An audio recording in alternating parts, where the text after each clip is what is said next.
যদি আপুনি 2024ত আটাইতকৈ বেছি প্ৰডাক্টিভ হ'ব বিচাৰিছে ভিতৰৰ ফালৰ পৰা, আপুনি জানেনে আপুনি প্ৰথম ৰাতিপুৱা শুই উঠি কোনটো কাম কৰিব?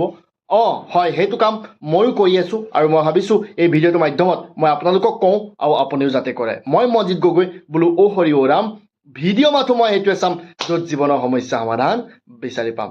হয় বন্ধুসকল, ৰাতিপুৱা চকু খোলাৰ পাছত আপুনি সেই কামটো কৰক যিটো কাম আপোনাক আটাইতকৈ বেছি কঠিন লাগে। কাৰণ কিয়? যিটো কাম আপোনাক আটাইতকৈ বেছি কঠিন লাগে সেই কামটো আপোনাক মান সন্মান, পইচা, সফলতা সকলো দিয়ে, বহুত প্ৰফিট দিয়ে। গতিকে এখন লিষ্ট বনাওক আপুনি আজি দিনটোত কি কি কাম কৰিব আৰু তাৰ ভিতৰত আটাইতকৈ কঠিন কাম যিটো আছে সেইটো ৰাতিপুৱা শুই উঠাৰ পিছত প্ৰথম কৰিব। গতিকে বন্ধুসকল, যদি আপুনি এই কামটো কৰিবলৈ ৰেডি আছে আৰু মোৰ লগত য়েছ মোৰ হাত মিলাব বিচাৰিছে, তেতিয়াহ'লে তলত কমেণ্ট কৰক য়েছ মই আজিৰ পৰা কৰিম বুলি। Thank you. যদি আপুনি মোৰ নতুন জীৱন নিৰ্মাণৰ ভিডিঅ'বোৰ চোৱা নাই তেতিয়াহ'লে আজি চাব নাপাহৰিব।